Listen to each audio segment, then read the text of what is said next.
دوستو، آج ہم بات کرنے جا رہے ہیں ایک ایسی ہستی کی جنہیں سندھ کی مٹی نے جنم دیا، لیکن ان کے پیغام نے پوری دنیا کو متاثر کیا۔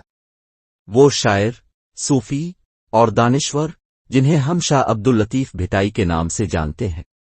آئیے ان کی زندگی، کلام اور پیغام پر ایک نظر ڈالتے ہیں۔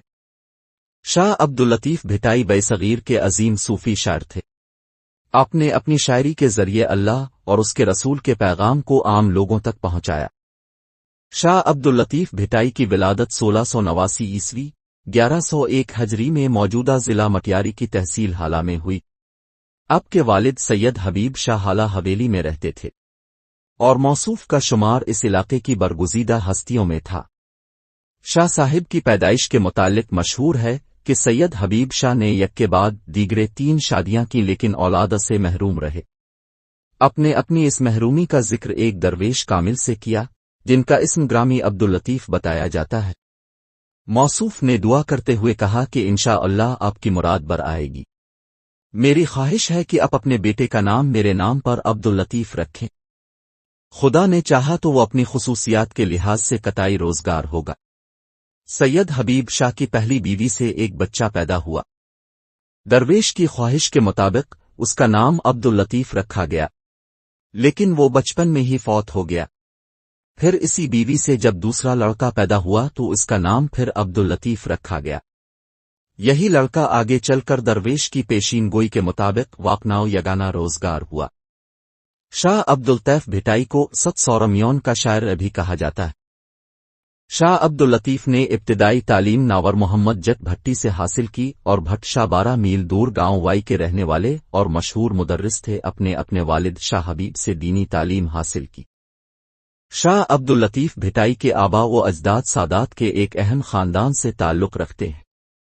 آپ کا سلسل نسب علی المرتضیٰ اور رسول خدا حضرت محمد مصطفیٰ تک پہنچتا ہے۔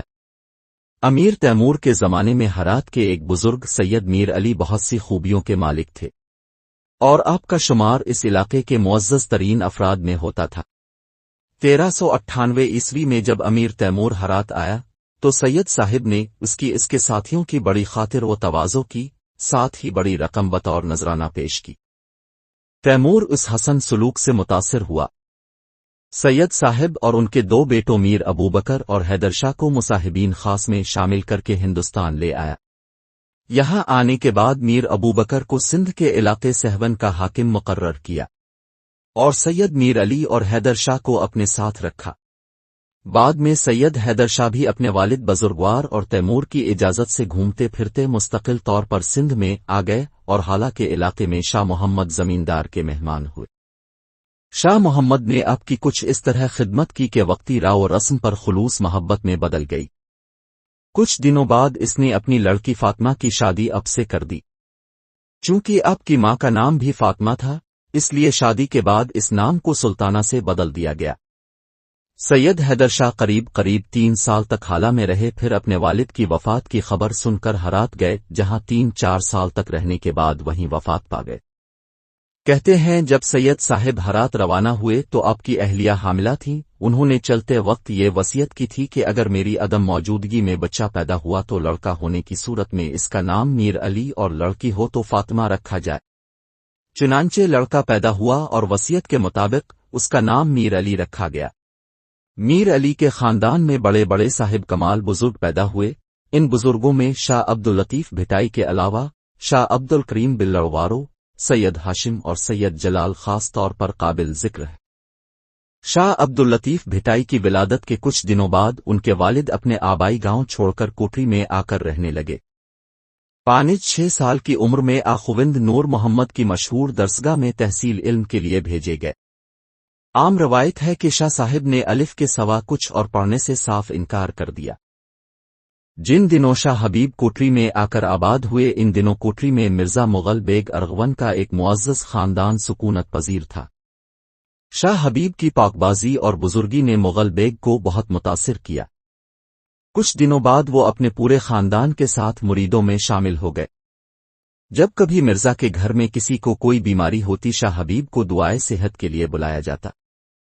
گو کہ مرزا کے گھر میں سخت قسم کا پردے کا رواج تھا، لیکن شاہ حبیب کے لیے اس حکم خداوندی کو فراموش کر دیا گیا۔ گھر کی مستورات بلا تکلف ان کے سامنے ایجاد اور حسب ضرورت دعا تعویذ لے کر آنے والی بلاؤں کو ٹالتے۔ اپنے سندھی شاعری سے لوگوں کی اصلاح کی شاہ جو رسولو اب ہی کی ایک عظیم کوشش ہے۔ اب 1752 عیسوی میں 63 سال کی عمر میں بھٹشاہ میں اس جہان فانی سے کوچ کر گئے۔ ہر سال اس دن کے موقع پر شاہ عبداللطیف بھٹائی کی عرس تقریبات منعقد کی جاتی ہیں۔ دوستو، شاہ عبداللطیف بھٹائی صرف سندھ کے نہیں بلکہ پوری دنیا کے ہیں۔ ان کا پیغام ہمیں یاد دلاتا ہے کہ محبت، امن اور انسانیت سب سے بڑی عبادت ہے۔ اگر آپ کو یہ ویڈیو پسند آئی تو لائک کریں، چینل کو سبسکرائب کریں اور کمنٹ میں بتائیں کہ آپ کو شاہ لطیف کی کون سی بات سب سے زیادہ متاثر کرتی ہے۔ شکریہ۔